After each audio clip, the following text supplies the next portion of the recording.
মৌতি আমার নবী বিশ্ব নবী দুনিয়া থেকে চলে গেলেন, প্রস্তুতি নেন যে কোনো সময় বড় বড় আযাব আর গজব যিনি দিবেন, পরীক্ষা নেবেন, তিনি কে? আসতেছে আরো একটা বড় মহামারী পৃথিবীর জন্য। এবার দ্বিতীয় কখন প্রস্তুতি নেবেন শোনেন। ফাতহু বাইতুল মুকাদ্দাস, বাইতুল মুকাদ্দাস বিজয় হবে। সালাউদ্দিন আইয়ুবী বাইতুল মুকাদ্দাস বিজয় করেছিলেন ক্রুসেডারদের হাত থেকে। এই বাইতুল মুকাদ্দাসে হাজার হাজার আলেমকে হত্যা করা হয়েছে। সালাউদ্দিন আইয়ুবী ক্রুসেডারদের হাত থেকে রক্ষা করেছিলেন, বিজয় অর্জন করেছিলেন, বলে গিয়েছিলেন ততদিন পর্যন্ত বাইতুল মুকাদ্দাস আমাদের হাতে থাকবে। চরিত্র যতদিন ভালো থাকবে, 2 নম্বরে মুসলমান যতদিন মাদকাসক্ত হবে না, 3 নম্বরে মুসলমান যতদিন ক্ষমতার লোভী হবে না, বাইতুল মুকাদ্দাস মুসলমানের হাতে থাকবে। আজকে সেই বাইতুল মুকাদ্দাস হাজার হাজার নবীর স্মৃতিতে ধন্য, বারাকনা হাওলাহু, যার চারপাশে আল্লাহ বরকত ঢেলে দিয়েছেন, সেই বাইতুল মুকাদ্দাসের নিজ দিয়ে ইহুদিরা খনন কাজ চালাচ্ছে। ইহুদিরা খনন করতেছে বাইতুল মুকাদ্দাস। মুসলমানদেরকে ঢুকতে দেওয়া হয় না, প্রায় সময় গুলি চালানো হয়। বাইতুল মুকাদ্দাসকে দখলের পূর্ণ পায়তারা করছে, বাইতুল মুকাদ্দাসকে ভেঙে ফেলার ষড়যন্ত্র করছে। থার্ড টেম্পল তৈরি করে ফেলেছে ইহুদিরা। ও মুসলমান, ঘুমা থাকার সময় নাই, আল্লাহর দিকে আসেন। আবার বাইতুল মুকাদ্দাস বিজয় হবে, বিজয়ের জন্য জেগে উঠতে হবে মুসলমান, ঠিক কিনা বলে? তৃতীয় নাম্বার, 6টা আলামতের পরে প্রস্তুতি নেওয়া লাগবে। এবার ক নাম্বার? তৃতীয় নাম্বারে আমার ভাইরা,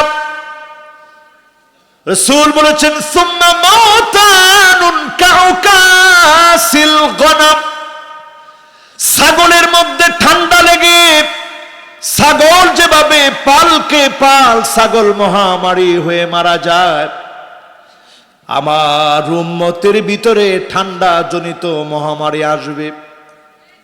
একটা মহামারী এখনো পৃথিবীতে চলছে ঠান্ডা জনিত, নাম কি? 2-3 জনে কইতে পারছে কি নাম? সবাই বলেন কি নাম? 1450 বছর আগে রাসূল ভবিষ্যৎবাণী করে গেছেন ঠান্ডা জনিত মহামারী আসবে।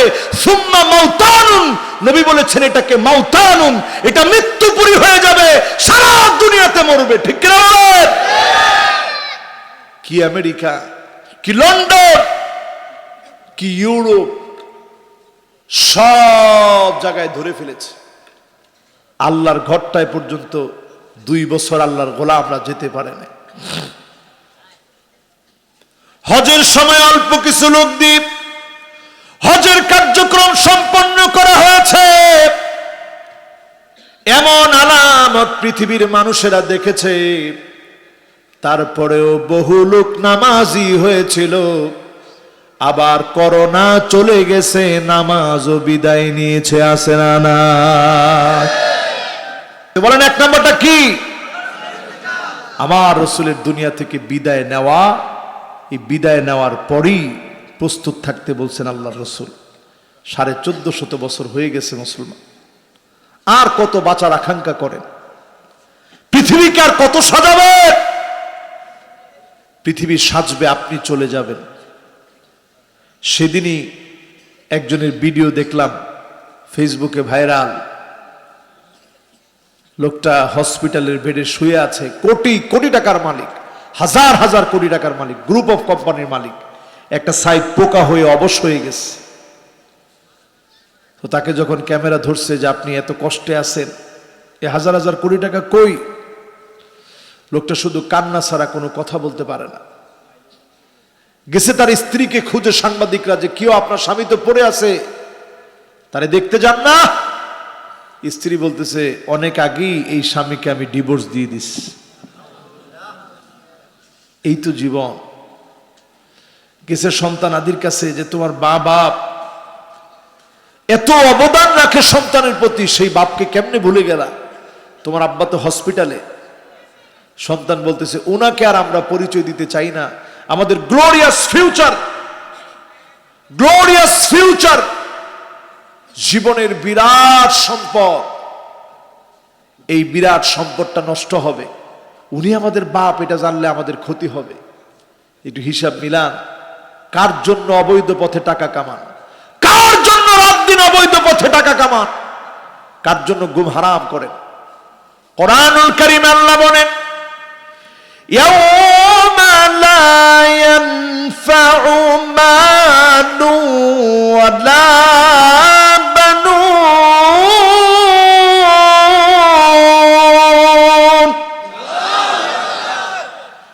ইল্লা মান আতাল্লাহা বিকলবিন সালিম। কেউ কোনো কাজে আসবে না, এই সম্পদ টাকা পয়সা কিচ্ছু কাজে আসবে না। নিরাপদ একটা মন নিয়ে যদি হাজিরা দিতে পারেন, আল্লাহ আমি আসছি, যিনি আপনারা মাফ করে দিবেন তিনি কে? কয় নাম্বারে জানি আছেন ভাই? 1 নাম্বারটা কি? মাশাআল্লাহ। 2 নাম্বারটা কি? সুবহানাল্লাহ। দেখছেন মনোযোগটা কত সুন্দর হয়েছে। 3 নাম্বারটা কি?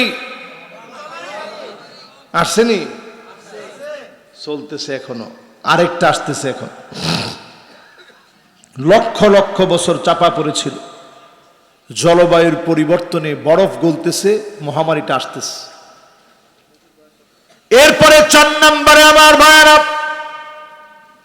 আল্লাহর হাবিব সাল্লাল্লাহু আলাইহি ওয়াসাল্লাম বলছেন, এমন সময় আসবে আপনি কাউকে 100 দিনার দিবেন, ফায়াযিল্লু সাখিতা, চেহারাটা কালো হয়ে থাকবে।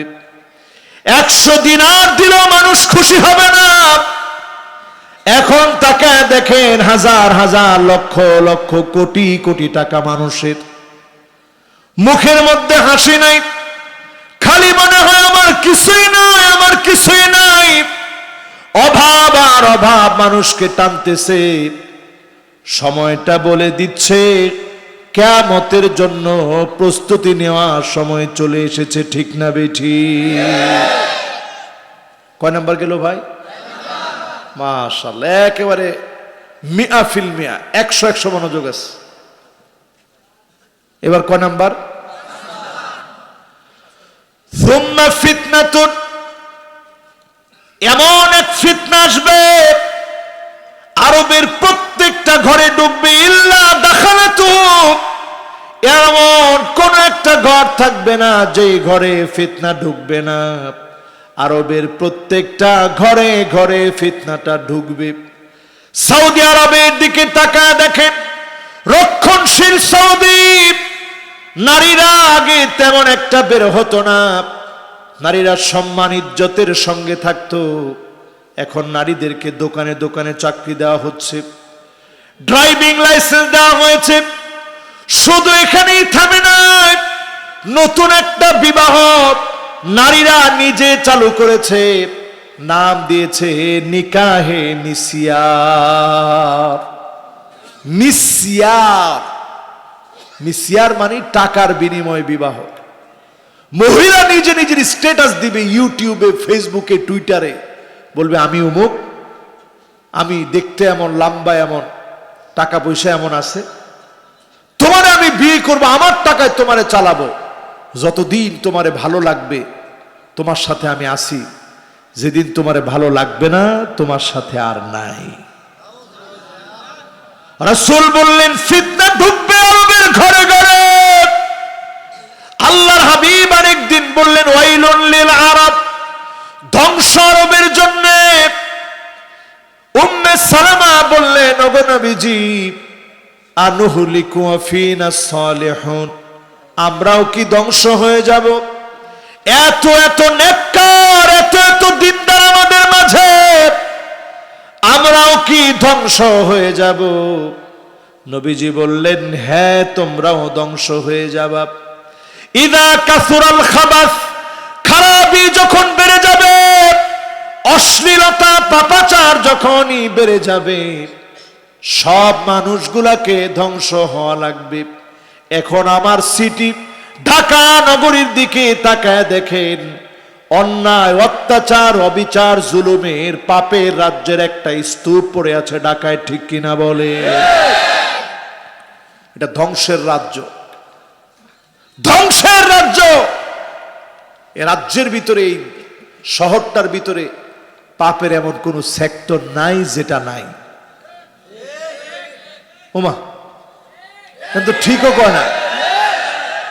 নেশা আছে, জেনা আছে, জুলুম আছে, বুক ফুলায়া অন্যায় করা আছে, পিটা আছে। আপনি যে একজনকে ফিটাইলেন, শরীরে শক্তি আছে বলে, শক্তি কয়দিন থাকবে? কয়দিন থাকবে? খবরদার মুসলমান, একজনকে একটা থাপ্পড় মেরেছেন আপনার যৌবনকালে, সে আপনার জন্য বদদুয়া দিয়েছিল, আপনি ক্ষমতার জোরে মাফ চান নাই, উহুদ পরিমাণ থাপ্পড় আপনার জন্য অপেক্ষায় আছে, ঠিক কিনা বলে? ছেড়ে দেন এগুলা, অহংকার করেন না, বেশি দিন টিকবে না অহংকার। বিছনায় শুয়ে যাবেন, লাশ হয়ে যাবেন, মানুষ কবরের সামনে দিয়ে যাবে, তখনও বলবে লোকটা বদমাইশ ছিল, খারাপ ছিল, ঠিক কিনা বলে? প্রস্তুতি নেন মুসলমান, সময় একেবারে শেষের দিকে চলে আসছে পৃথিবীর। এই যে আমি যা যা বললাম, কোনটা হয় না এখন? এগুলা বললেই নিজের মনটা ভয় লাগে খুব, যে আল্লাহ কখন না জানে আযাব চলে আসে। এরপরে আমার ভাইরা 6 নম্বরে আল্লাহর হাবিব বললেন, সুম্মা হুদনাতুন তাকুনু বাইনাকুম ওয়া বাইনা বানিল আসফার ফায়াকদিরুন, তোমাদের মাঝে আর অর্থোডক্স খ্রিস্টানদের মধ্যে একটা চুক্তি হবে। আল্লাহর হাবিব 1450 বছর আগে বলে গেলেন। আজ রাশিয়ার সঙ্গে মুসলমান দেশগুলো চুক্তিবদ্ধ হচ্ছে, আলামত বলে দিচ্ছে তৃতীয় বিশ্বযুদ্ধের দিকে পৃথিবী যাচ্ছে, ঠিক কিনা বলে? রাসূল বলছেন ফায়াকদিরুন, উনারা কি আসে না যায়? কোনটা কোন? আসতেছে, তাহলে ঠিক আছে, মাশাআল্লাহ, লিল্লাহে তাকবীর। আমি তো মনে করছি জাউনের পাল্লা ভারী হয়ে গেছে, বাড়ি হয়ে গেছে, বাড়ি হয়ে গেছে, কাজী ওয়াজ আর বেশিক্ষণ চালানোর সুযোগ নেই। ওয়াজ করলাম না এতক্ষণ, আর কত? 6টা বিষয় হয়ে গেছে, আরো লাগবে? শুনবেন আরো? শর্ত একটা, ভালো হয়ে যাবেন ইনশাআল্লাহ, আল্লাহওয়ালা হয়ে যাবেন ইনশাআল্লাহ। আল্লাহ, জমিনের অবস্থা ভয়াবহ যখন আমরা দেখি, দেখেন করোনার সময় বোঝা গেছে আলেমরা কত দরদি। সব মানুষগুলো তখন যে যার মতো নিজের জীবন বাঁচানোর জন্য সবাই আপ্রাণ চেষ্টা করছে, হাতে গ্লাভস, মুখে মাস্ক, এরপরে পিপি পরে। মানুষ তখন দেখলে মানুষের মতো মনে হইতো না, মনে হইতো এক একটা জিন যেন জমিনের মধ্যে নেমে আসছে, ঠিক কিনা বলেন?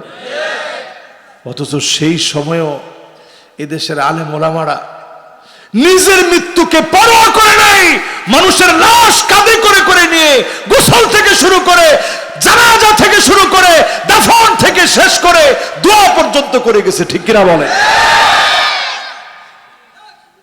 আলেমদেরকে এরপরও মহব্বতটা করতে পারেন। আলেমরা বড় আপন, এটা বুঝবেন কেমনে? আব্দুল্লাহ বিন মুবারক বলেন, ইন্না আবাকুম ইয়াহফাযুনাকুম মিন নারিদ দুনিয়া, ও দুনিয়ার মুসলমানরা এইভাবে বুঝো, দুনিয়ার মধ্যে যদি আগুন লেগে যায়, মা বাবাকে নিজে বাঁচতে চায় না, সন্তানটাকে বাঁচানোর জন্য চেষ্টা করে। ওয়া ইন্নাল উলামা ইয়াহফাযুনাকুম মিন নারিল আখিরাত, আর যত আলেম উলামা আছে, হক্কানি আলেমেরা মানুষগুলোকে জাহান্নামের আগুন থেকে বাঁচাতে চায়। হাজার বার, লক্ষ বার বুঝায় বুঝায় জাহান্নামের আগুন থেকে বাঁচানোর চেষ্টা করে, ঠিক কিনা বলে? এই জন্য আলেমদেরকে মহব্বত করে, আলেমদেরকে ভালোবাসেন। কয় নাম্বারে আসি ভাই? 6 নাম্বারটা হচ্ছে, এমন একটা সময় আসবে মুসলমান খ্রিস্টানের সঙ্গে চুক্তিবদ্ধ হবে। রাসূল বলছেন ফায়াকদিরুন, তারা গাদ্দারি করবে তোমাদের সঙ্গে। এই গাদ্দারির সময় আসতেছে সামনে। ফোরাতের ভিতর থেকে স্বর্ণের খনি বের হবে, তাহতা সামানিনা খায়া। এই স্বর্ণের খনি দখলের জন্য সারা পৃথিবী মরিয়া হয়ে উঠবে। সেই মরিয়া হইয়া হয় সারা পৃথিবীর জন্য মৃত্যুপুরী বানায় দিবে। সারা পৃথিবীর মানুষ মরবে, শুধু ইমানদার মুত্তাকিরা বাঁচবে। জোরে করে আল্লাহু আকবার। 100 জনের ভিতরে 99 জন মরবে, বাঁচবে কয়জন? আপনি আপনার নিজের একজন বানান, আপনি আপনার একজন বানান যে আমি সবার চাইতে ব্যতিক্রম। ব্রাজিল গোল দিলে আমার কি যায় আসে, গোল বলে আমি চিৎকার করবো, এরকম পাগল আমি না। আর্জেন্টিনা এরা খুব চরিত্রবান, নেককার, দিনদার, পরহেজগার, অধিকাংশ এরা সমকামী। তাও তো ঠিক কয় না? আপন আপন প্লেয়ারের বিরুদ্ধে যাচ্ছে, কি কম? বিয়া কইরা পাক্কা 2টা হারামজাদা পয়দা করার পরে, এরপরে একদিন বিয়ে শাদী লাগে নাই, পাক্কা হারামজাদা 2টা পয়দা হয়েছে, এরপরে বিয়ে করছে। আপনাদের প্রিয় খেলোয়াড় কি নাম? কথা কয় না, কি নাম? আমি কই নাই, কিন্তু আপনারা কইছেন কি নাম? হ্যাঁ, আপনারা ভালোবাসেন। সে একটা গোল দিলে আপনারা কোন দে দে গোল, দে গোল, দে গোল। এই যে চিৎকারটা দিলেন, লাভ হয়েছে? আল্লাহর কত কষ্ট লাগে যে হারে আমার গোলাম, আমার খায়া, আমার পয়রা, আমার জমিনে থাইকা কতটুকু অবুঝ হলে তার গোল এসে গোল বলে। এই গোল কি আমার গোল? আমার সফলতা হবে সেদিন যেদিন আমি আল্লাহর জান্নাতের মেহমান হব। দুনিয়ায় একজন মুমিনের সব আশা পূরণ হতে পারে না, পূরণ হবে আল্লাহর জান্নাতে, ঠিক কিনা বলেন? এই হাবিজাবি খেলাধুলা, এগুলো সব দুনিয়ার চাকচিক্য, এগুলো থেকে বের হয়ে আসতে হবে। কয় নাম্বারে আসি ভাই? 6 নাম্বারে রাসূল বলছে চুক্তি হবে, চুক্তিটা ভঙ্গ হবে, 80টা বড় বড় দল হবে। আমার নিজের চোখে, আমি তখন উজবেকিস্তানে ছিলাম, নতুন একটা সিমিট হয়েছে পৃথিবীতে। রাশিয়া, তুরস্ক, চীন, India, Pakistan, Turkmenistan, Kyrgyzstan, Uzbekistan, সব দেশ সহ একটা বলয় তৈরি হচ্ছে, রাশিয়ার বলয় আর আমেরিকার বলয়। এই বলয় থেকেই 3য় বিশ্বযুদ্ধের দাবানল বেজে উঠবে। ফোরাতের ভিতর থেকে স্বর্ণের খনি বের হবে। এই সময়গুলা খুব কাছাকাছি। এই জন্য মুসলমান এই সময়টাতে অন্তত বসে থাকার সময় নেই। এরপরে সময় আসতেছে এমন, পৃথিবী 40 দিনের জন্য অন্ধকার হয়ে যাবে। 3য় বিশ্বযুদ্ধে এমন প্রেক্ষাপট তৈরি হবে, 40 দিনের জন্য পৃথিবী অন্ধকার হয়ে যাবে। মানুষ চিৎকার করে বলবে, রব্বানা কশিফ আন্নাল আযাব।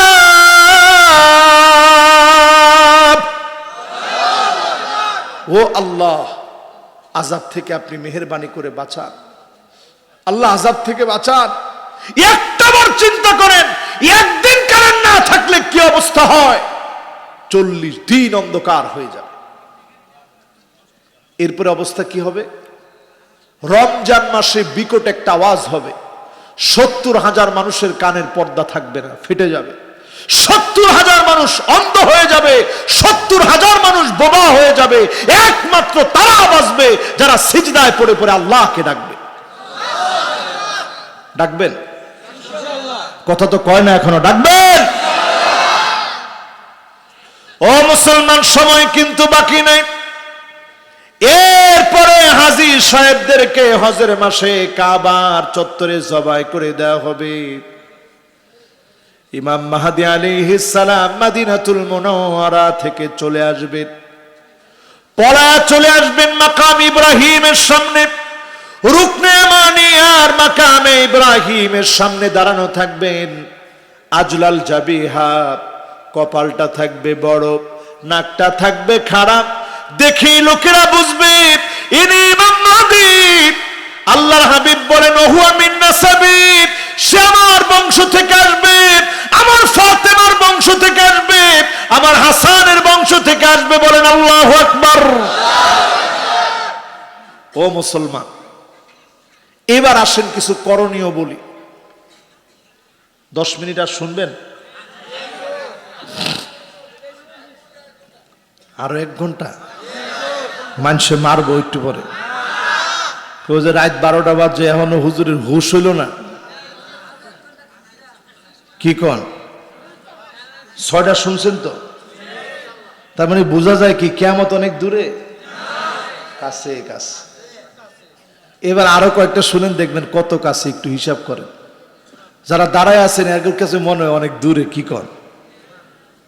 না ওনারাও চিন্তা করতেছে না আজকে আর দাঁড়ায় থাকছে, কোন সময় আযাব আসে আল্লাহ। হুজুরে যেমনি কইতেছে মনে আই পড়ছে আযাব। আসলে কি আযাব দূরে না কাছে? করোনা আসার আগদিন যদি আমি আমনে করে চিল্লায় কইতাম, বিশ্বাস করতে?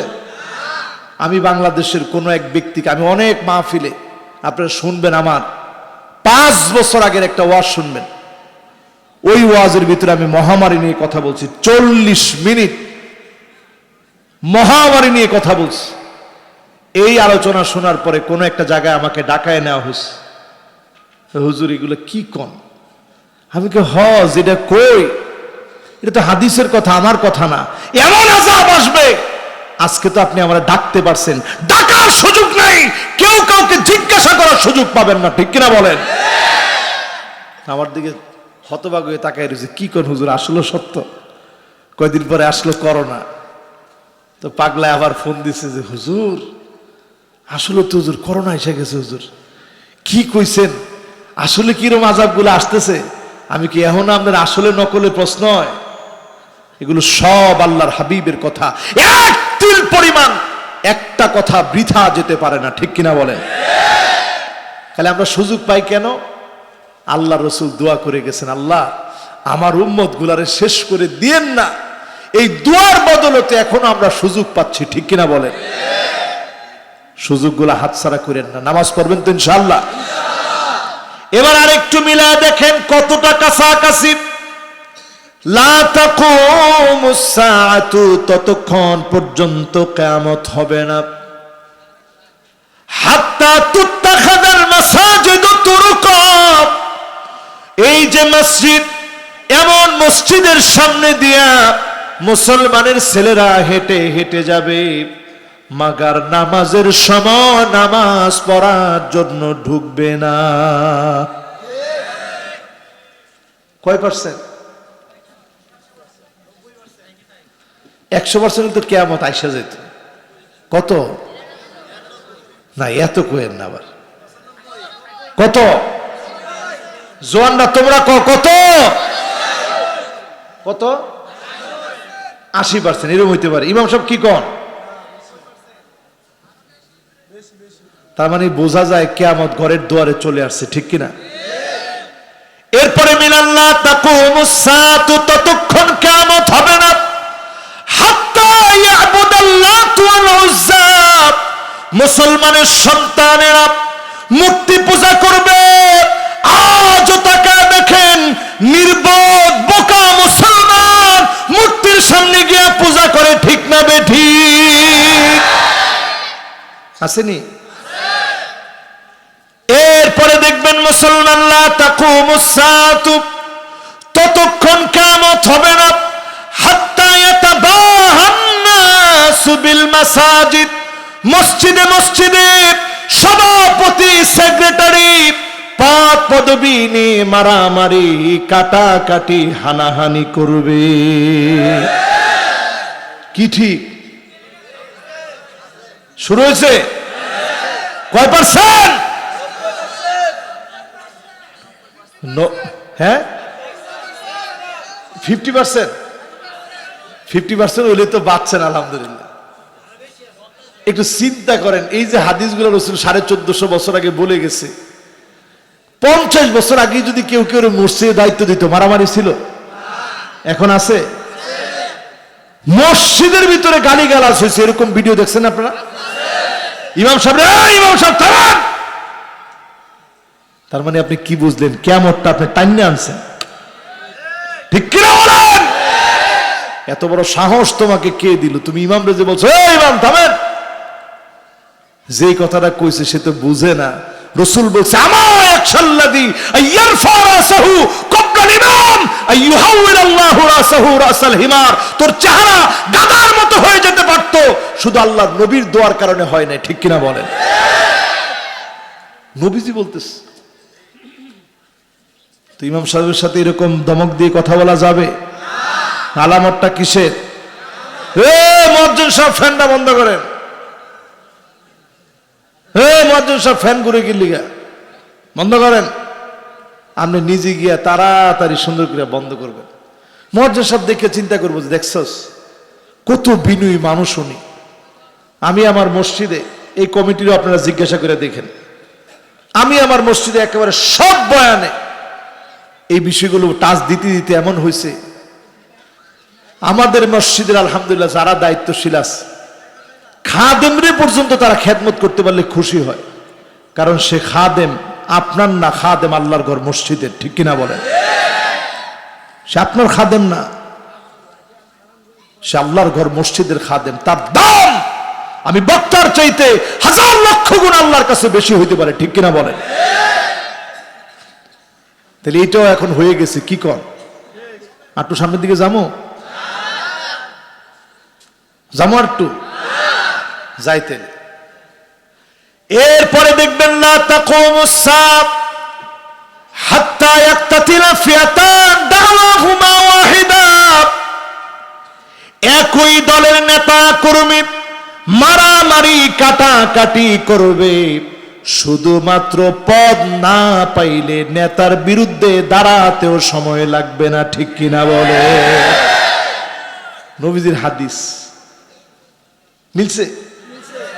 বাস, আর বেশি যাওয়ার দরকার নেই, এরপরে টাতলাম। এরপরে আল্লাহর হাবিব বলছেন লা তাকুমুস সাআহ। যুবকরা তোমরা যদি না বাও তাহলে ওয়াজ শেষ বাবা। মাশাআল্লাহ, দুইজন যুবক জাহাজে লইছে, চিন্তা করছে ধরে নিয়ে আবার টান দিয়ে না বয়া ফেলা, এই জন্য দ্রুত চলে গেছে, আর দ্রুত আল্লাহ আবার দুইজনকে পাঠিয়ে দিছে। লিল্লাহে তাকবীর। আসুন তো আপনারা ইনশাআল্লাহ। লা তাকুমুস সাআতু, ততক্ষণ কিয়ামত হবে না, হাত্তা ইয়াসুদা কুল্লু কবিলাতিন মুনাফিকুহা। এলাকা এলাকায় মুনাফিকরা নেতা হয়ে যাবে, তারপরে কিয়ামত হবে, ঠিক কিনা বলে? কত পার্সেন্ট? যাক, আমি আবার এই পার্সেন্টেজের মধ্যে নাই, পার্সেন্ট যা কর কইছেন আপনারা কইছেন। তাহলে ভালো মানুষেরা আপনারা নেতা বানাইবেন, ভালো মানুষগুলা নেতা হইলে সমাজটা ভালো থাকবে, ঠিক কিনা বলেন? এরপরে আল্লাহর নবীর হাদিস শুনেন, লা তাকুমুস সাআহ, ততক্ষণ কিয়ামত হবে না, হাত্তা ইয়াতাতাওয়ালান নাসু ফিল বুনিয়ান। জায়গায় জায়গায় বিল্ডিং উঠবে, জায়গায় জায়গায় কে কত বড় বিল্ডিং বানাতে পারে প্রতিযোগিতা চলবে। আজ তাকায় দেখেন সারা দুনিয়াতে বিল্ডিং বানানোর প্রতিযোগিতা চলছে, ঠিক কিনা বলে? সব হয়ে গেছে রে ভাই। আর একটু সামনের দিকে যাবো। যেটা মিলে নাই ওটা টাস করে দাঁড়ায় করবেন হুজুর ওটা মিলে নাই। মিলছে সবগুলা? এবার দেখেন, লা তাকুমুস সাআহ, ততক্ষণ কিয়ামত হবে না, হাত্তা তাউদ আরদুল আরব মুরুজান ওয়া আনহারা। পুরা আরবটা মরুময় আরব সবুজ হয়ে যাবে, সবুজ শ্যামল হয়ে যাবে। ইদানিংকার সময়ে যারা উমরা করতে গিয়েছেন, নিশ্চয় আপনারা দেখেছেন মরুময় আরবটা সবুজ হয়ে যাচ্ছে। আলামত বলছে কিয়ামতের সময়টা বড় সন্নিকটে, ঠিক না বেঠিক? মাশাআল্লাহ, যুবক আরো আসতেছে, যুবকরা আসতেছে মানে মাহফিল সফল, আলহামদুলিল্লাহ। এটাও কি হয়েছে? তো আরব কি হয়ে গেছে? সবুজ। আর এর পরের অংশটাই হচ্ছে আরবের মধ্যে পানির উৎস বের হবে। আজ আরব সমুদ্রের লোনা পানিকে মিঠা পানি বানানোর জন্য কোটি কোটি বিলিয়ন বিলিয়ন মার্কিন ডলার খরচ করছে। কিয়ামতের আলামত। এরপরে দেখবেন আমার ভাইরা, লা তাকুমুস সাআতু, ততক্ষণ কিয়ামত হবে না, হাত্তা ইউদাব্বিরুর রাজুল আমরা 50 ইমরাআ, একজন পুরুষের পিছনে 50 জন মহিলা ঘুরবে। এমন যখন শুরু হবে বুঝবেন কিয়ামতের সময়টা বড় সন্নিকটে, ঠিক না বেঠিক? হইছে এটা? হ্যাঁ,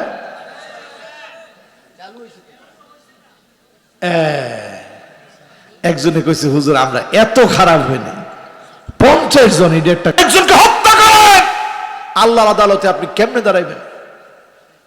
কি নিয়ে দাঁড়াবেন আল্লাহর আদালতে? কিয়ামতের আলামত। আখাহু, ভাই ভাইকে শহীদ করে দিবে, হত্যা করবে, ঠিক কিনা বলেন? আজ একটু হিসাব মিলা দেখেন, হাজার হাজার কোটি টাকার মালিক ছিলেন যমুনা গ্রুপের বাবুল সাহেব, আজ অন্ধকার কবরে ঘুমায় আছে, ছোট্ট কবরে। 3.5 হাতের বেশি উনি নিতে পারে নাই, প্রপার্টি সব রয়ে গেছে, গ্রুপ অফ কোম্পানি সব পড়ে আছে। অন্ধকার কবরে তিনি একাই চলে গেলেন। একটা বার হিসাব করেন, আমি আপনি একাই চলে যেতে হবে, শুধুমাত্র সম্পদের লোভে আপন ভাই ভাইকে মেরে ফেলে আপনি তো অনেক সম্পদ নিয়ে কবরে ঘুমাতে পারবেন না। আখিরাতের জীবনটাকে গোছান, দুনিয়ার জীবনটাকে যিনি গুছায় দিবেন তিনি কে? বাপকে মেরে ফেলবে সন্তান। আজ প্রায় প্রায় যখন আমরা দেখি, সেদিন একজন মহিলা চিৎকার করে কাঁদতেছে রাস্তার মাঝখানে, চিৎকার করে কাঁদতেছে সাংবাদিকদের সামনে। আমার 7 তলা বাড়ি ছিল, সন্তানের নামে দিয়ে দিয়েছি, আর সন্তান একবারের জন্য খবর নেয় না। আমি মা হয়ে সন্তানের কাছে গেলে সন্তান থুতু নিক্ষেপ করে, আমাকে গার ধাক্কা দিয়ে বের করে দেয়। রাস্তায় রাস্তায় মানুষের কাছে কাছে দুয়ারে দুয়ারে হাত পেতে আমি খাই। 7 তলা বাড়ি ছিল, বিশ্বাস করে সন্তানকে দিয়ে দিয়েছি। সন্তানের 25 বছর ধরে সন্তানাদি হয় না, ছেলে মেয়ে হয় নাই, তারপরেও এত লোভ পেয়েছে, সব টাকা আত্মসাৎ করে ফেলেছে। আজ যারা আমার সামনে বসা আছেন, মা বাপকে ধমক দিয়ে কথা বলে ফেলেছে, দুঃখ দিয়ে কথা বলে ফেলেছে, তা চেপে ধরে মাফ চান। মা বাপ যদি মাফ না করে, যিনি মাফ করবে না তিনি কে? আজকেও যখন আমি বাসা থেকে আসি, আমি দেখতেছি আমার মা দরজা পর্যন্ত আসছে বিদায় দেওয়ার জন্য, আর আমার ছোট্ট 2টা সন্তান তারাও বিদায় দেওয়ার জন্য আসছে, বাবা ওয়াজে যাবে। আমার বারবার মায়ের কথা মনে পড়ে, মা সে তার ছেলের বিদায় দিবে, সন্তানরা আসছে তার বাপকে বিদায় দিবে। মা সব সময় তাকায় থাকে সন্তানটা আবার সুস্থভাবে যেন ফিরে আসে। ছোট বাচ্চারা তাকায় থাকে আব্বা যেন কিছু নিয়ে ফিরে আসে, আবার যেন বাপটাকে কাছে পায়। যেই মা যেই বাপ সন্তানকে এত এত ভালোবাসা দেয়। প্রায় রাতে আমি গিয়ে যখন গাড়ির হর্নটা বাজাই, 5 তলায় আমার আব্বা দরজাটা খুলে দাঁড়ায় থাকে। আমার সন্তান মনে হয় আসছে। যেই মা বাপ এত আদর করে সন্তানকে বড় করে, কিয়ামতের আগে এই মা বাপকে প্রতিনিয়ত কষ্ট দেওয়া হবে। আজ তাকায় দেখেন যুবক, অনেক যুবক মা বাপকে বলে তুমি আমার জন্য কি করেছো? আব্বা আপনি কিচ্ছু দিতে পারেন নাই, অমুকের বাপ এত বড় বাড়ি করে দিয়ে গেছে। বাপ তখন মায়ের কাছে হাত ধরে কেঁদে কেঁদে বলে, আহা তুমি তো দেখছো কতদিন পিঠটা ঘেমেছিল, রিকশায় উঠি নাই, হেঁটে হেঁটে আসছি সন্তানের জন্য, ঈদের সময় জামাটা কিনি নাই, তোমাকে নতুন জামা দেই নাই। সন্তানের দিকে তাকায়া আজকে সন্তান বলে তার জন্য কি করে দিয়ে গিয়েছি। যখনই এরকম কথাগুলো বলেন, মা বাপ কষ্ট পাওয়ার আগে যিনি কষ্ট পান তিনি কে? আর বলবেন? বলবেন আর? বলেন বলবেন আর? মা বাপের পা চেপে ধরে বলবেন, মা মাফ করে দিন, মা মাফ করে দিন। আপনি বলা মাত্র মা বলবে, বাপ তুই কি কস, তোরে মাফ করবো কি, তোর উপরে আমার কোনো রাগ নাই। বাপরে বলবেন আব্বা মাফ করে দিন। বাপ বলবে তোর উপরে আমার কোনো রাগ নাই বাজার, তোর জন্য তো আমি সবসময় দোয়া করি। কাজে লেগে যাবে, ভাগ্য খুলে যাবে, সুপ্রসন্ন হয়ে যাবে। কোন পীরের কাছে গেলে ভাগ্য খুলে না, মাজারে ভাগ্য খুলতে পারে না, মা বাপের কাছে আসলে ভাগ্য খুলে। ঠিক কিনা বলেন? খুলবেন? দেখেন তো যে আলামত গুলা বলছি সবগুলা মিলছে? আরো আর শুনবেন?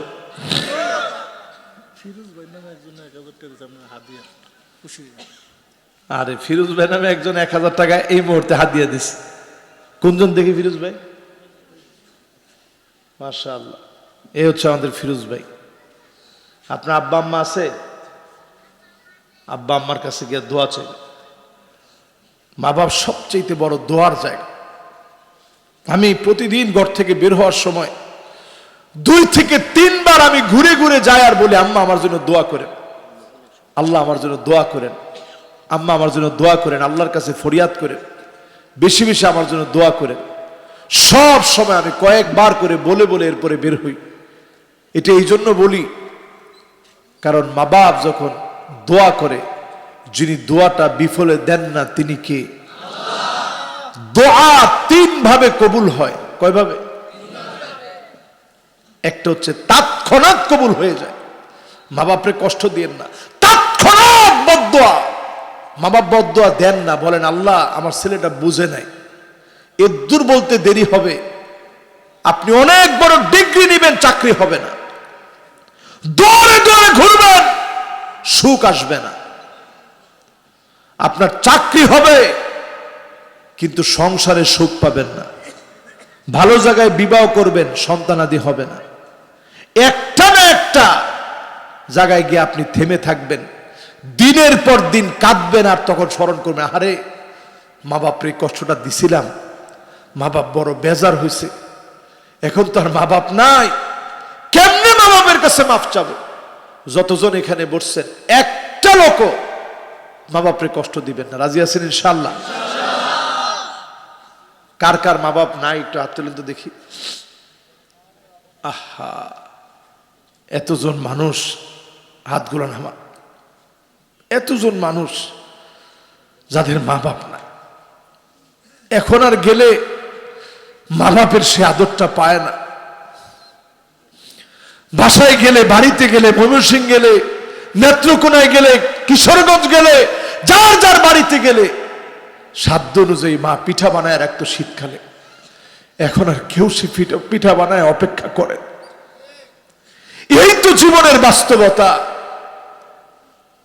মা বাপ যাদের আছে দোয়া নেবেন বেশি বেশি। 5টা কারণে মানুষের ভাগ্য পরিবর্তন হয়। কয়টা?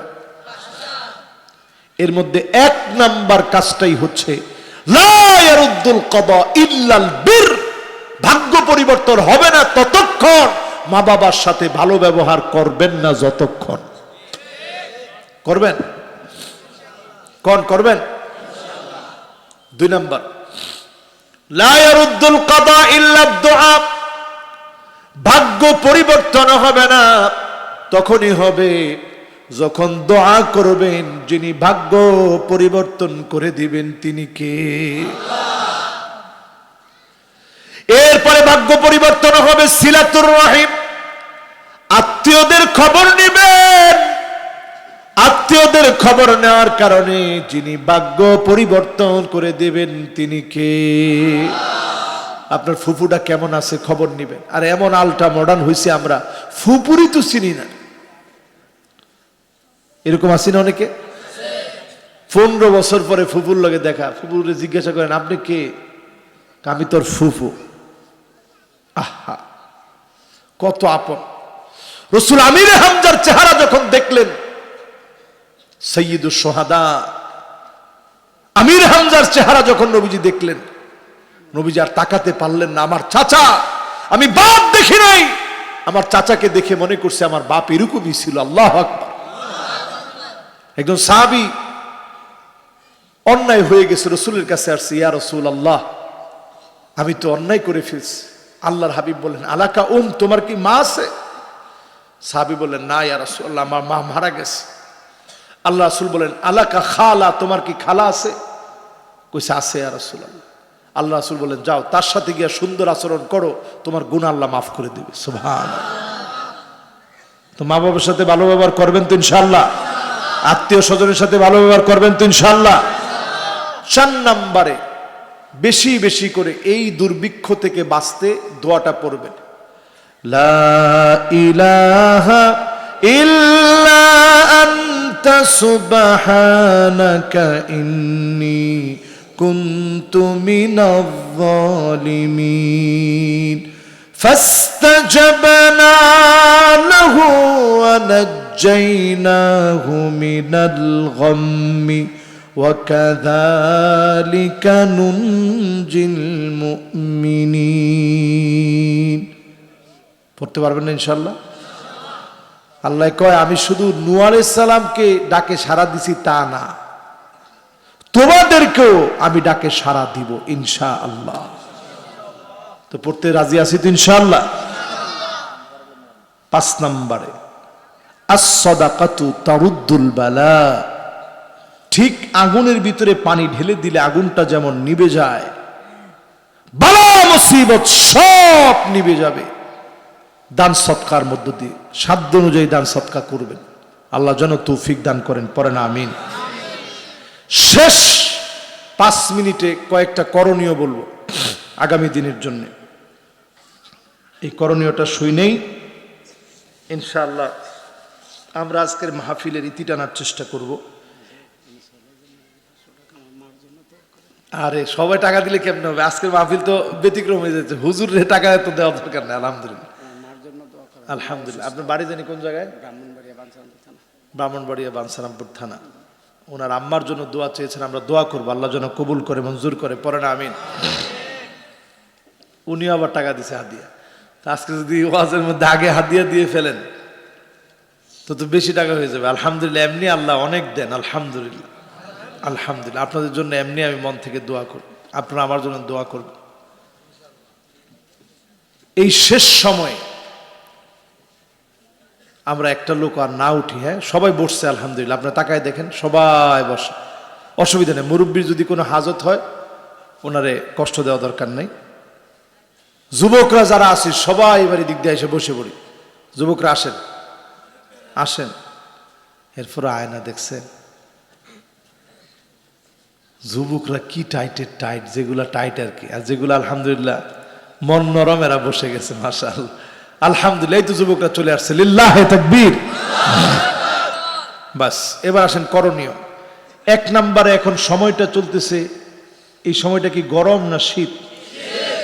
মাশাআল্লাহ, ভালো করে কোন, গরম না শীত? এই শীতের সময় একটা আমল যেটা আমরা অনেকেই জানি না, আজকে এটাই মাহফিল থেকে শুনবেন, শুনে আমল করবেন। আব্দুল্লাহ ইবনে মাসউদ রাদিয়াল্লাহু তাআলা আনহু থেকে বর্ণিত, তিনি বলেন, আস-সাওমু ফিশ-শিতা আল-গানিমাতুল বারিদা, শীতকালীন সময়টা ইবাদতের এক অনন্য সময়। এই সময়ের সবচেয়ে সেরা ইবাদত হচ্ছে রোজা রাখা। কি রাখা? আবার একটু বলেন তো, কি রাখা? তাহলে রোজা রাখা কি সহজ না কঠিন? আল্লাহর রাসূল এখানে অন্য ইবাদতের কথা বলেন নাই, রোজার কথা বলছেন। শীতকালে রোজা রাখুন, এটা আপনাকে ইসলামের গনিমত দান করবেন। আল্লাহর বরকত, আল্লাহর রহমত নাজিল হবে। রাসূল বলেছেন, আল গানিমা আল বারিদা, শীতকালের গনিমতই হচ্ছে রোজা রাখা। নামাজ পড়লে সওয়াব কেমন হয়? সওয়াবের কথা কোরআনের মধ্যে আছে, হাদিসের মধ্যে আছে। রোজা রাখলে সওয়াব কেমন? আল্লাহ রাসূল বলছেন, আস-সাওমু লি ওয়া আনা আজজিউ বিহি ওয়া ফি রিওয়ায়াতিন উখরা উজজা বিহি, রোজা একমাত্র আমার জন্য, রোজার প্রতিদান আল্লাহ নিজেই সেদিন দিবে। জোরে কোন আল্লাহু আকবার। এই জন্য এই সময়টার গনিমত হচ্ছে রোজা রাখা। আপনি যদি লুফে নিতে পারেন, অনেক বড় সম্পদ নিলেন, এই রোজার বরকত অনেক বেশি হবে। আজকের এই হাদিসটা যারা শুনলেন, শোনার পর থেকে আমল করবেন। সোমবারে, বৃহস্পতিবারে পারলে রোজা রাখবেন। আরবি মাসে 13, 14, 15 রোজা রাখবেন। যে কোনো সময় পারলে রোজা রাখবেন। পুরা শীতের সময়টা শুধু ঘুমায় কাটালে চলবে না। এই শীতের সময় গনিমত মনে করে, দুর্ভিক্ষ আসার আগে গনিমত মনে করে সময়টারে কাজে লাগা। গনিমত মনে করে যদি কাজে লাগান, এই শীতের সময়ের বরকত আল্লাহ নাজিল করুন।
খোঁটা বন্ধ হয়ে যাবে, এক এক করে সবাই ছেড়ে চলে আসবে। হাত্তা ইয়াসমাআ সিমাআন আলাইহি, আপনি পায়ের আওয়াজগুলো শুনবেন। একজনকেও আটকায় রাখতে পারবেন না। এক এক করে সবাই আপনাকে বিদায় দিবে। সবার কাছ থেকে বিদায় নিয়ে একা কবরে ঘুমায় থাকতে হবে।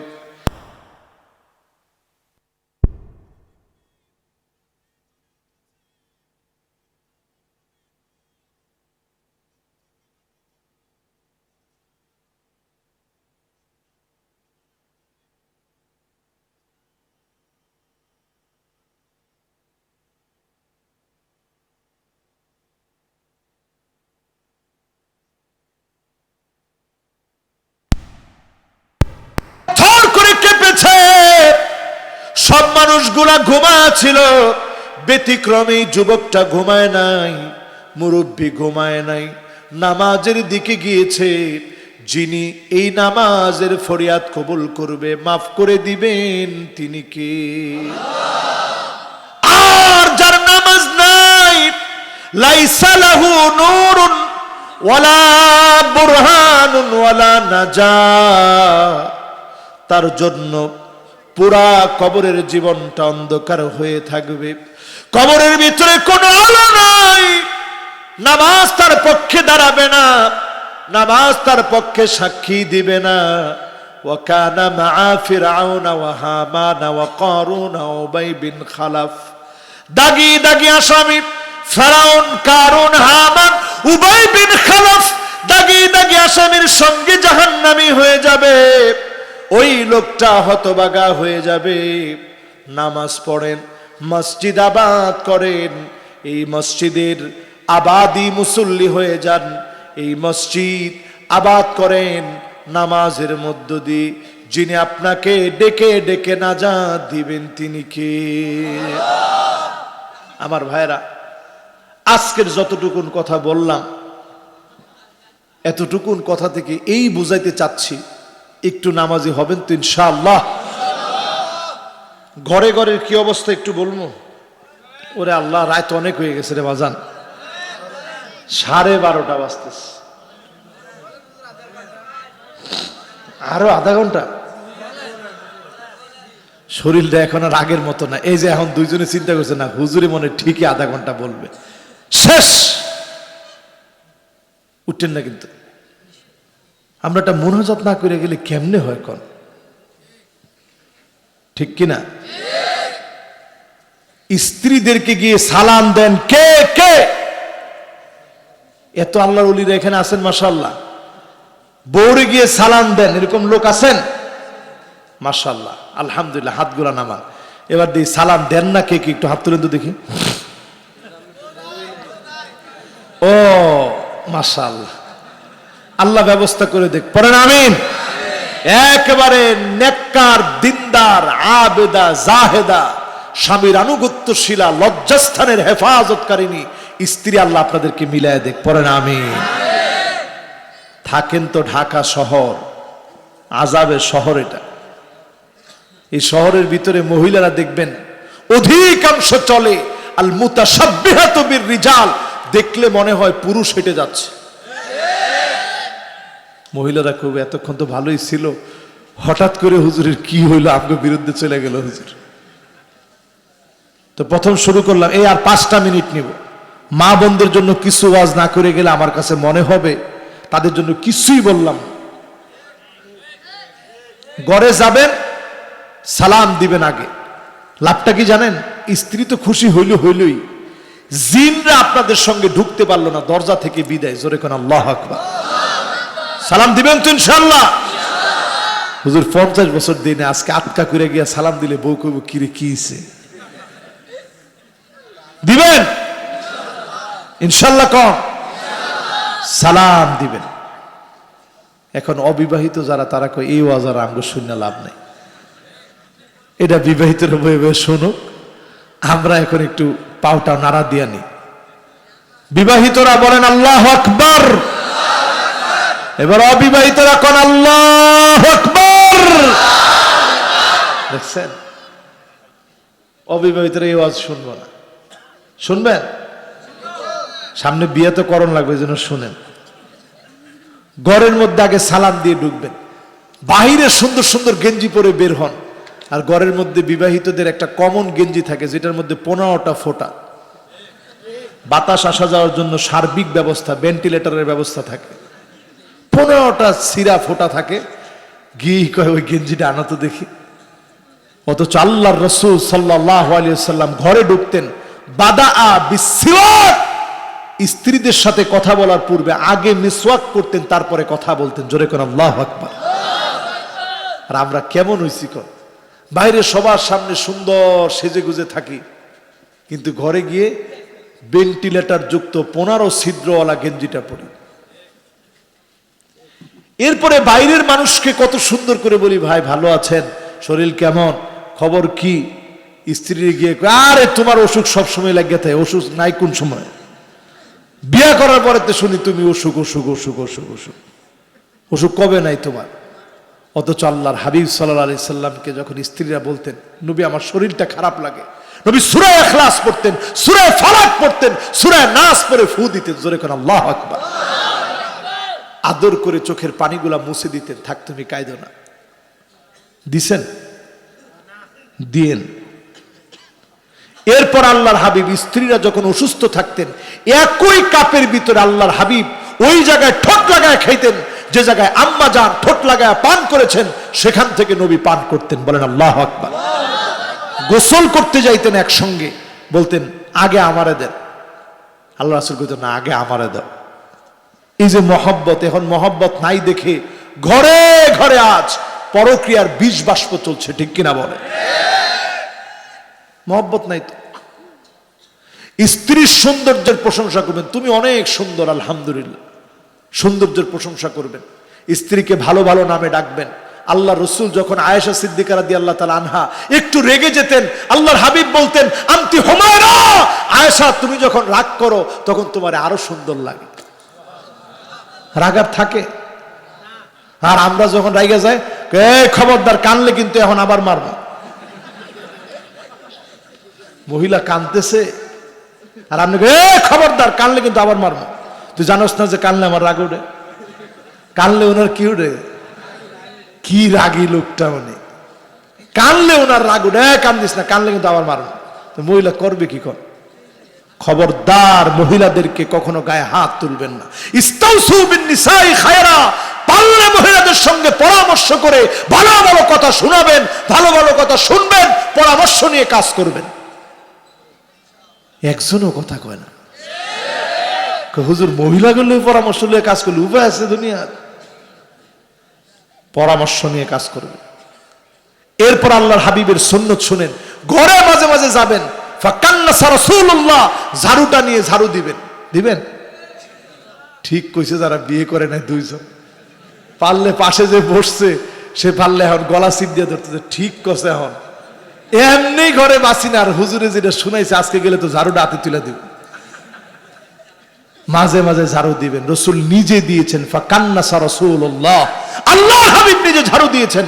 আমার আব্বা একজন বড় আলেম দ্বীন, আমি প্রায় সময় দেখি আমরা ঘুমায় আসি, ঘুম থেকে উঠছি, আব্বা মাদ্রাসা থেকে আসছে, মাঝে মাঝে ঝাড়ু দিচ্ছে, আমি টেনে গিয়ে ঝাড়ুটা ধরি, আব্বা আপনার কোন দরকারে আপনি ঝাড়ুটা দেন?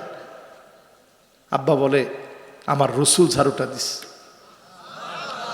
আমার আর কোনো জবাব থাকে না, আর কেমনে বুঝাম? প্রায় সময় আমার আব্বা নিজের কাপড়টা নিজে ধৌত করে। আমি বলি আব্বা আপনার বয়স হয়ে গেছে, আপনি এখন কেন কাপড় ধৌত করবেন? আব্বা বলে আমার রসুল নিজের কাপড়টা নিজে ধৌত করছে। সুবহানাল্লাহ। তো আমরা আমাদের সমাজে এই কাজগুলা করি না দেখি সংসারে কোনো মিলজিল হয় না, খালি স্ত্রীর দোষ ধরি। রসুল বলছে একটা যদি তুমি স্ত্রীর মধ্যে খারাপ দোষ দেখো, আরেকটা কল্যাণকর দিক খুঁজে বের করো। আপনি 20টা দেখলেন, তার দোষের ভিতরে 20টা দোষ আছে, 80টা তার গুণ আছে। ওই গুণগুলো নিয়ে কল্পনা করেন, সংসার সুখের হয়ে যাবে, ঠিক কিনা বলেন? এবার আসেন কিছু খারাপ বৈশিষ্ট্য বলে শেষ করে দিই। মহিলাদের মধ্যে এমন এমন মহিলা বের হবে, আর না না বলবে সব আমার নামে লিখে দাও, ব্যাংক ব্যালেন্স, জমি জামা, গাড়ি বাড়ি সব আমার নামে লিখে দাও, মা বাপকে কিচ্ছু দেওয়া দরকার নাই। আসেনি? আগে পছন্দ দেন, এই সময় যত ভালো কথাই কইছি তখন তো এত জোরে ঠিক কইলেন না, এখন জোরে কইতেছে। হুজুর এখন এখন বিরুদ্ধে গেছে তো এখন যেমনি সেমনি কইয়া যান ইনশাআল্লাহ। এরপরে দেখবেন মান্নানা, মান্নানা মানে কথায় কথায় বলবে আমি দেখে আপনার ঘর করে খাইলাম, অন্য ভিডিও হলে ফুলাও খাইতো। কি ঠিক কয়? এরকম 90% বলে কয়। এটা কইছে কে দেই? আজকে ঘরে গেলে কবে যে কণ্ঠটা আমনের রাখতে শুনছে। এরপরে দেখবেন হান্নানা, আপনি কইছেন দেখো সারাদিন কষ্ট করে আসছি, একটা গ্লাস পানি দাও তো, দেখাই দে ওই যে জগ ওইখানে, গ্লাস ওইখানে, লইয়া খান। কয় কি কয়? এটাও কয়। এরপরে দেখবেন কান্নানা, সুপার মধ্যে বসছেন, আস্তে করে সুপা টানতেছে। কেউ তুমি সুপা টানো কে? আমার বাপের বাড়িতে আনছে, উঠেন উঠেন উঠেন। যৌতুক নিছেন, এটার মধ্যে বরকত নাই, ঠিক কিনা বলেন? এরপরে হাদ্দাকা, হাদ্দাকা কি? পুরা নিউ মার্কেট গিয়ে তছনছ করে একটা জামা আনছেন পছন্দ করে, পিছনে এরকম রেখে দিছেন, তোমার জন্য আজকে একটা কিছু আনছি। স্ত্রী কইছে দেখান কি আনছেন, দেখো কি সুন্দর জামাটা আনছি। দেখা মাত্র বলে হায় হায় কি কালার আনলেন, তো মরা কালার। মনটা বেটার এমন খারাপ হয়েছে যে আল্লাহ কি কারণে গিয়াই কষ্ট করে গাইমা 2-400 জামা দেখে একটা আনলাম, চোখ ব্যথা হয়ে গেছে, মাথা ব্যথা হয়ে গেছে। হে কইটা মরা কালার। এরপরে দেখবেন সাদ্দাকা, এমন সব মহিলা বের হবে কথায় কথায় স্বামীর সঙ্গে তর্ক করবে। এরপরে দেখবেন এমন মহিলা বের হবে বাররাকা, যারা শুধু তর্কই করবে না, স্বামীর গায়ে হাত তুলতে দেরি করবে না। এমন মহিলা এখন আছে না নাই? তাহলে বোঝা যায় সমাজটা ভালোর দিকে যাচ্ছে। তা আমরা উভয়ে খারাপ হয়ে গেছি, স্বামী যেরকম স্ত্রী ওই রকম। ওই জন্য স্বামীর হকটা আগে দেন, স্ত্রী আপনার হকগুলা দিবে ইনশাল্লাহ। কম আল্লাহ আমাদেরকে কবুল আর মঞ্জুর করুক, পড়ে না আমিন। আজকের মাহফিলে যতগুলো কথা বললাম, আল্লাহ আমাকে আপনাদের সবাইকে আমল করার তৌফিক দান করুক, পড়ে না আমিন। কমিটির আর কোনো কথা নাই তো? আছে? আমরা তাহলে মোনাজাতের দিকে চলে যাচ্ছি। দুইটা হাত আল্লাহর দিকে উঠে। وَيَوْمَ يُحْشَرُ أَعْدَاءُ اللَّهِ إِلَى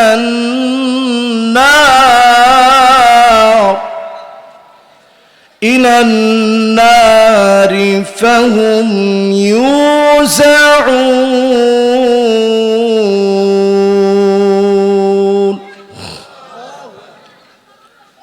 حَتَّى إِذَا مَا جَاءُوهَا شَهِدَ عَلَيْهِمْ سمعهم وأبصارهم وجلودهم بما كانوا يعملون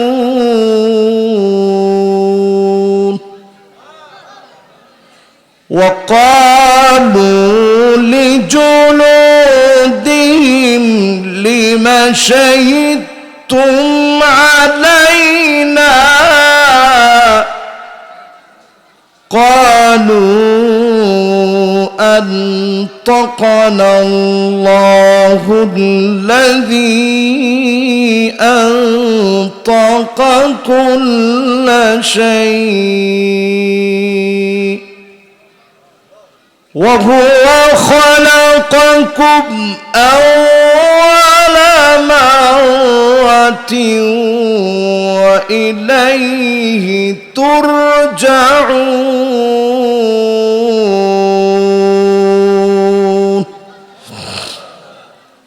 সকলে পড়ি সাদাকাল্লাহুল আযীম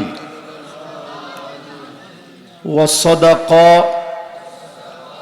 রাসূলুহুন নবিয়্যুল কারীম ওয়া নাহনু আলা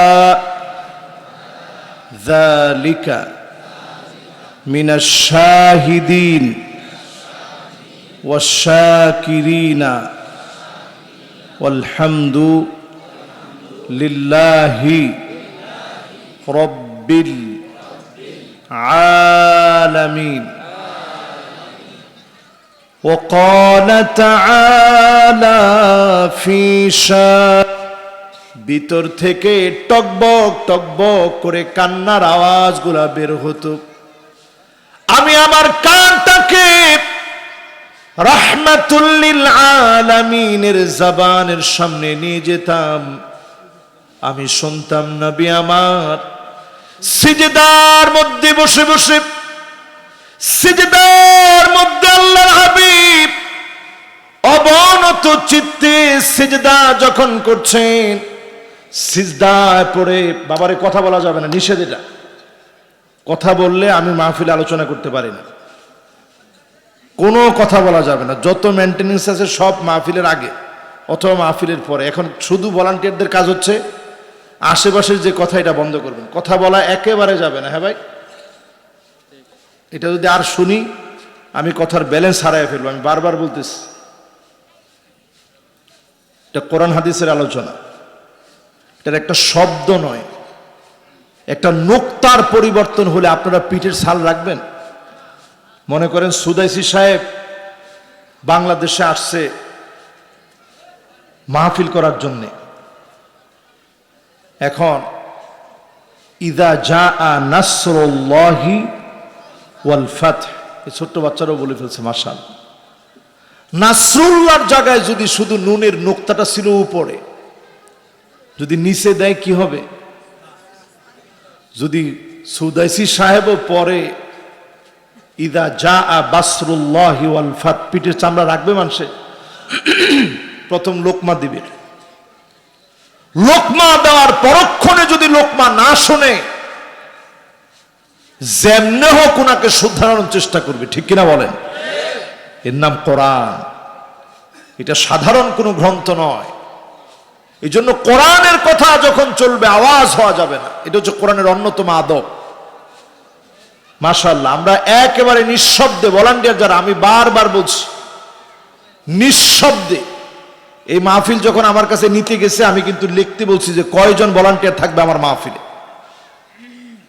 এটা আমাকে প্রোটেকশন দেওয়ার জন্য না, আমার কোনো প্রোটেকশন লাগে না আলহামদুলিল্লাহ, কিন্তু মাহফিলের এই মেনটেনের জন্য ভলান্টিয়ার লাগবে। এখানে কিন্তু আমাদের মোহতামিম সাহেব সহ এই মসজিদের সভাপতি যিনি গিয়েছেন, তিনি লিখে দিয়ে আসছেন যে হুজুর এতজন ভলান্টিয়ার আমাদের এখানে থাকবে।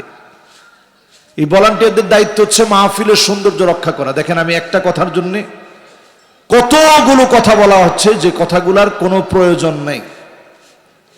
আর ইনশাল্লাহ কোনো কথা হবে না তো? ইনশাল্লাহ জোরে একটু তাকবীর দিয়ে বলি আল্লাহু আকবার। আবার বলি আল্লাহু আকবার। আবার বলি আল্লাহু আকবার। মাশাআল্লাহ, সুন্দর একটা পরিবেশ এখন আছে। এটা যেন আল্লাহ একটু বিরাজমান রাখে, পরে না আমিন। বলছিলাম আল্লাহর হাবিব কাঁদতে থাকতেন, আজিজুন কাজিজিল মিরজাল, ফুটন্ত পানিগুলা যেভাবে টকবক টকবক করে ফোটে, নবী আমার এইভাবে করে কাঁদতেন, টকবক টকবক করে আওয়াজ হতো। আম্মা জান বলেন, আমি আমার কানটাকে হুজুরের জবানের সামনে নিয়ে যেতাম, আমি শুনতাম আল্লাহর হাবিব সিজদার মধ্যে পড়ে পড়ে বারবার আল্লাহর কাছে দোয়া করতেছে, আল্লাহুম্মা উম্মতি, আল্লাহুম্মা উম্মতি, ও আল্লাহ আমার উম্মত, আমার উম্মত। নবী বারবার আমার উম্মত, আমার উম্মত বলে দোয়া করেছেন। জীবনে কোনদিন নবী আমাকে আপনাকে দেখেন নাই। ওয়াদিতু লাউ রাআইনা ইখওয়ানানা, নবী জীবনে আমি যদি আমার ভাইগুলাকে একটা নজর দেখতে পেতাম। সাহাবায়ে কেরাম আরজ করলেন, ওগো নবীজি, আলাসনা ইখওয়ানুক, আমরা কি আপনার ভাই না? আল্লাহর হাবিব বললেন, না না, তোমরা আমার ভাই না, তারা হবে আমার ভাই। মান আমানা বি ওয়া লাম ইয়ারানি, জীবনে কোনদিন যারা আমাকে দেখে নাই, না দেখে যারা ঈমান এনেছে, জীবনে কোনদিন যারা আমাকে পায় নাই, না পেয়ে যারা ঈমান এনেছে, জীবনে কোনদিন যারা আমাকে দেখলো না, না দেখে আমার আদর্শ অনুকরণ করেছে, তারা হবে আমার ভাই। এই ভাইদেরকে নবী সেদিন তিনটা জায়গায় খুঁজে বের করবেন। বলেন আল্লাহু আকবার। কয় জায়গায় ভাই? হযরত আনাস রাদিয়াল্লাহু তাআলা আনহু কেমন ছিলেন? ছোট্ট ছোট্ট বাচ্চা মাদ্রাসায় 10 বছরে ভর্তি করে দেন, ছোট্ট ছোট্ট বাচ্চাদেরকে 7 বছরে ভর্তি করে দেন। হযরত আনাসের মা ছিল উম্মে সুলাইম বিনতে মিলহান। নবীজির সামনে আসলেন, এসে বললেন, ওগো নবীজি, আমার ছোট্ট আনাসকে আপনার খিদমতে দিয়ে দিতে চাই। দেওয়ার মতো আমার কাছে আর কিছুই নাই, শুধু আমার এই ছোট্ট ছেলেটা আছে। ওগো নবীজি আপনার খিদমতে দিতে চাই। 1 বছর 2 বছর নয়, হযরত আনাস বিশ্ব নবীর 10 বছরের খাদেম ছিলেন। নবীজিকে একদিন প্রশ্ন করলেন, নবী কোথায় আপনাকে খুঁজব? 10টা বছর আপনার খিদমত করলাম, যেদিন আপনাকে আর পাবো না কোথায় গেলে দেখা হবে? আল্লাহর হাবিব বললেন, আনাস শোনো, আমাকে তুমি খুঁজে পাবে পুলসিরাতের কিনারায়। উম্মত বড় বিপদে পড়ে যাবে। ওয়াকিফান ফি নিহায়াতিস সিরাত, পুলসিরাতের কিনারায় নবী দাঁড়ায় থাকবেন। উম্মত 3 ভাবে পুলসিরাতটা পার হবে। 1 ভাগ উম্মত পার হবে সিনফান আলা উজুহিহি, চেহারা নিচের দিকে দিয়ে দিবেন, পা উপরের দিকে দিয়ে দিবেন। এরপরে রব্বে করিম বলবেন আজ পার হয়ে যা। কেটে কেটে নিচে থাকবে জাহান্নাম, জাহান্নামের মধ্যে পড়ে যাবে। সিনফান সিনফান রুকবানান, আরেক গ্রুপকে আল্লাহ বলবে জান্নাতি আরোহণে চলো। জান্নাতি আরোহণে চড়ে বসবে। মুহূর্তের ভিতরে পুলসিরাতটা পার হয়ে যাবে। চোখের পলকে যিনি পুলসিরাতটা পার করায় দিবেন তিনি কে? আরেক গ্রুপ থাকবে সিনফান মুশাতান, পায়ে হেঁটে হেঁটে পুলসিরাত পার হবে। হেঁটে হেঁটে পার হতে গিয়ে কতজন কেটে জাহান্নামে পড়ে যাবে। সেই জায়গায় আল্লাহর হাবিব আমার আপনার জন্য দাঁড়ায় থাকবে আর আল্লাহর কাছে বলবে, ইয়া রাব্বি সাল্লিম, ইয়া রাব্বি সাল্লিম। ও আমার আল্লাহ,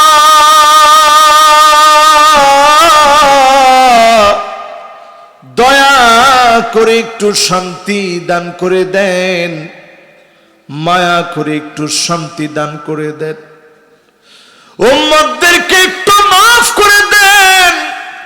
বারবার নবীজি দোয়া করবে। নবীজির দোয়ার কারণে যিনি উম্মতদেরকে মাফ করে দিবেন তিনি কে? এরপরে আমার ভাইরা, আমার বন্ধুরা, হযরত আনাস বললেন, ওগো নবীজি কোটি কোটি মানুষ হবে। এই কোটি কোটি মানুষের ভিতরে আমি নবী, বাবারে কথা বললে আমি ওয়াজ করতে পারি না, আমি কেমনে বুঝাবো?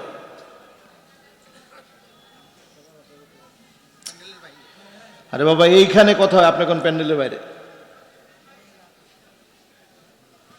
কথা বললে বাবা আমি মাহফিল করতে পারি না। মেহেরবানি করে এটা বুঝতে হবে।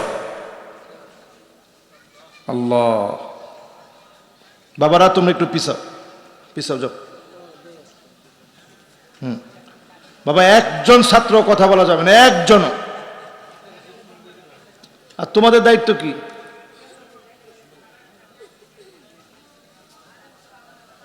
কেউ একজনও কথা বলা যাবে না। কোরআনের মাহফিল এটা আদবের খেলাফ। বারবার আমি বলতেছি এটা আদবের খেলাফ। মন থেকে ফিল করেন কথাগুলা।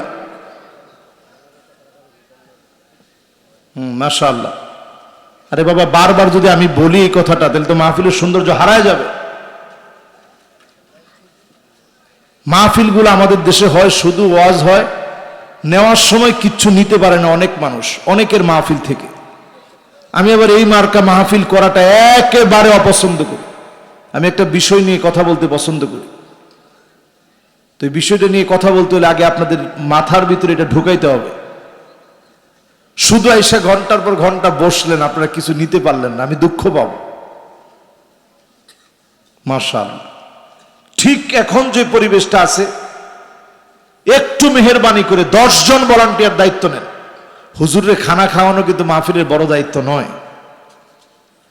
10 জন দায়িত্ব নেবেন, একজনকেও কোনো কথা বলার কোনো অথরিটি দেওয়া যাবে না। মাশাআল্লাহ। নামাজ দাঁড়ায় গেলে তখন টুপি ঠিক করা যায়? এখন নামাজ দাঁড়ায় গেছে, টুপি ঠিক করার কোনো অথরিটি নেই। এখন চুপচাপ নামাজ পড়া লাগে। এখন বয়ান শুনতে হবে, কথা যা বলার আগেই বলে ফেলবেন। বসতে বলার কথা বলা দরকার নেই, আপনারা বলবেন, ইশারা করবেন শুধু। আপনারা যখন বলেন বসেন, এটা বলতে বলতে আওয়াজটা চলে আসে আমার কান পর্যন্ত, বাস এবার ঠিক আছে। বলেন তো দেখি, হযরতে আনাস নবীজি সাল্লাল্লাহু আলাইহি সাল্লামের খাদেম ছিলেন কয় বছর? মাশাআল্লাহ। মানুষ পুলসিরাত পার হবে কয় ভাবে? মাশাআল্লাহ। দেখছেন, এই যে কথাটা যদি আমি এরকম বারবার আপনাদেরকে বুঝাইতে যদি না পারি, তাহলে আমার কষ্ট লাগবে না কোন? আর আপনারা এই যে সময়টা দিয়ে আপনারা এখানে বসছেন, কত মিনিট ব্যয় করে এখানে বসতেছেন চিন্তা করছেন? কাজে একজনের একটা সেকেন্ড নষ্ট হবে কারো কারণে, আমার হায়াত থাকতে অন্তত এটা আমি দেব না ইনশাআল্লাহ। এরপর আমি যদি শেষ তো শেষ। মাশাআল্লাহ। এবার ঠিক আছে তো মনোযোগ? তাহলে পুলসিরাত পার হবে কয় ভাবে? হযরত আনাস বললেন, ওগো নবীজি, কোটি কোটি মানুষের ভিতরে আমি যদি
কশিন কালেও আমি নবী ভুলব না। 3টা জায়গা ঠিকই আমার মনে থাকবে, কারণ এই 3টা জায়গার মধ্যে উম্মত বড় বিপদে পড়ে যাবে। বলেন আল্লাহু আকবার। এজন্য নবীজি সাল্লাল্লাহু আলাইহি সাল্লাম খুব বেশি কাঁদতেন সিজদা অবস্থায়। উম্মতের কথা মনে করে নবীজি খুব বেশি কাঁদতেন। দ্বিতীয়ত নবীজি কাঁদতেন নামাজরত অবস্থায়। আজিজুন কাজিজিল মিরজাল, ফুটন্ত পানিগুলো যেমন টকবক টকবক করে নদীর ভিতর থেকে নামাজের সময়ে ডুকরে ডুকরে এমন ভাবে কাঁদতেন, উম্মতের কথা মনে করতেন। নবীজি সাল্লাল্লাহু আলাইহি সাল্লাম কাঁদতেন কোরআন কথা আসলে।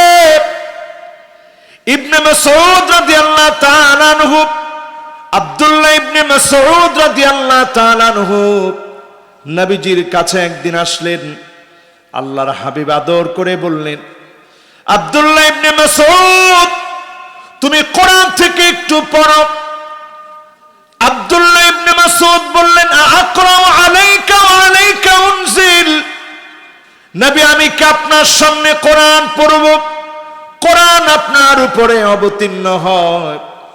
আল্লাহর হাবিব বললেন, আব্দুল্লাহ ইবনে মাসউদ, আজ তোমার কাছ থেকে শুনতে বড় মনে চাচ্ছে, অন্য জনের কাছ থেকে শুনতে মনে চাচ্ছে, পড়ো তো দেখি। সূরা নিসা পড়া শুরু করলেন। এই আয়াতে কারীমা পর্যন্ত আসলেন।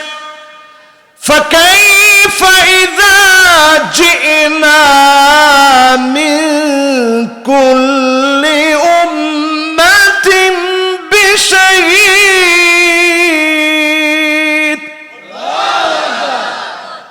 وجئنا بك على هؤلاء شهيدا। এই আয়াতে কারীমা পর্যন্ত যখন তেলাওয়াত করলেন, ইবনে মাসউদ বলছেন, আমি নবীজির মুবারক চোখের দিকে তাকায় দেখতেছি ঝরঝর করে মুবারক চোখ থেকে পানিগুলো ঝরে ঝরে পড়ছে। বলেন আল্লাহু আকবার। এই আয়াতের অনুবাদ কি?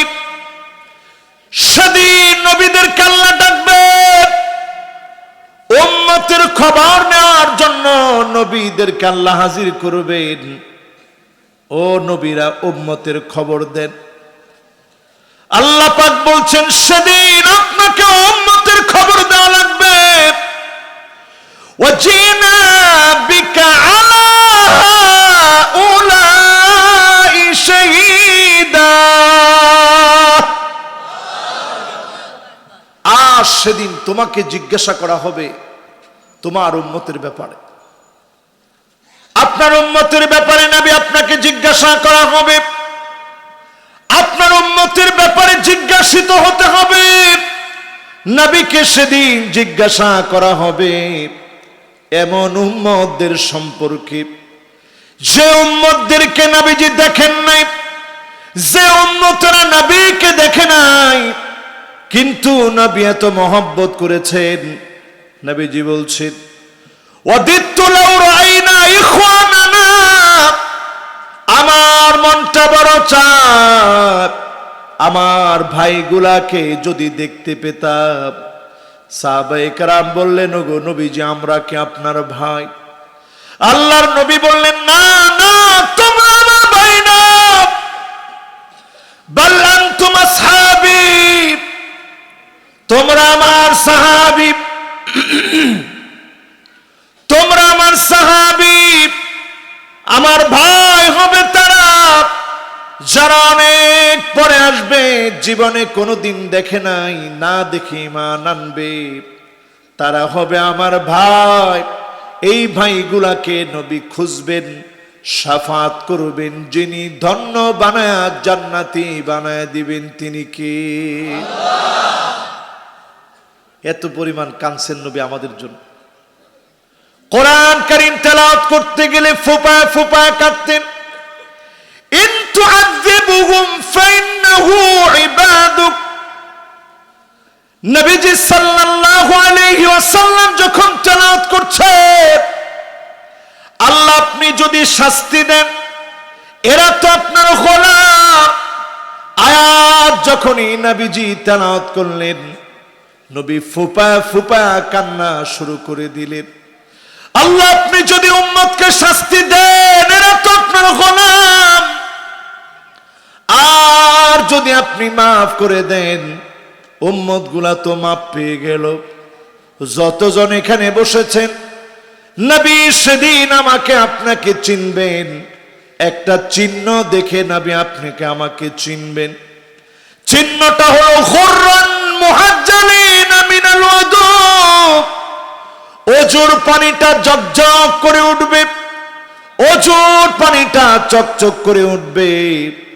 নবী দেখি বলবে, আল্লাহ এটা আমার সে উম্মত যেই লোকটা ওযু করেছে 5 ওয়াক্ত নামাজের আগে। গুররান মুহাজ্জালিন মিনাল ওযু। ওজুর পানিটা জকজক করে উঠবে, ওজুর পানিটা চকচক করে উঠবে।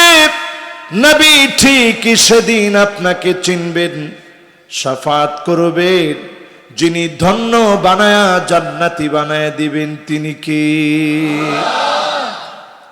এখন যদি একটু প্রশ্ন করি, মুসলমানের সন্তান আজকে ফজর গেল, জোহর গেল, আসর গেল, মাগরিব গেল, এশা এখনো যায় নাই, সুযোগ আছে। কয়টা লোক নামাজ পড়ছেন?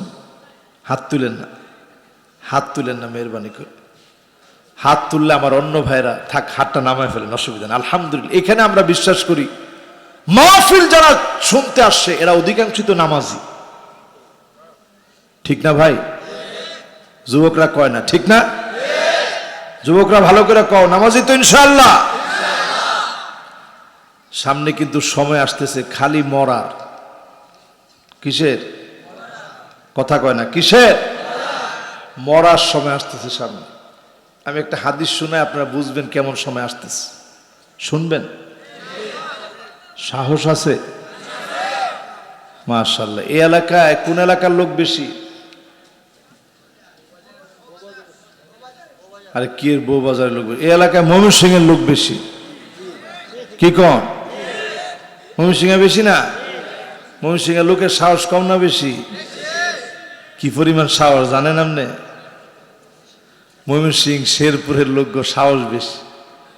তা আপনারা প্রস্তুত তো ইনশাআল্লাহ?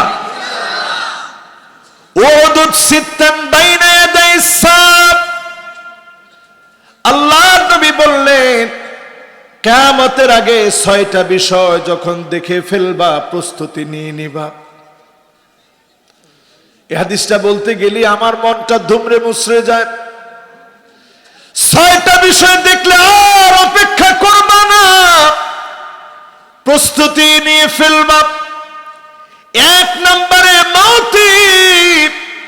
নবী বলেন আমি যেদিন থাকবো না রে উম্মত, একের পর এক আযাব আসবে, প্রস্তুতি নিয়ে নিও, বুঝে নিও, আযাবের পর আযাব আসবে।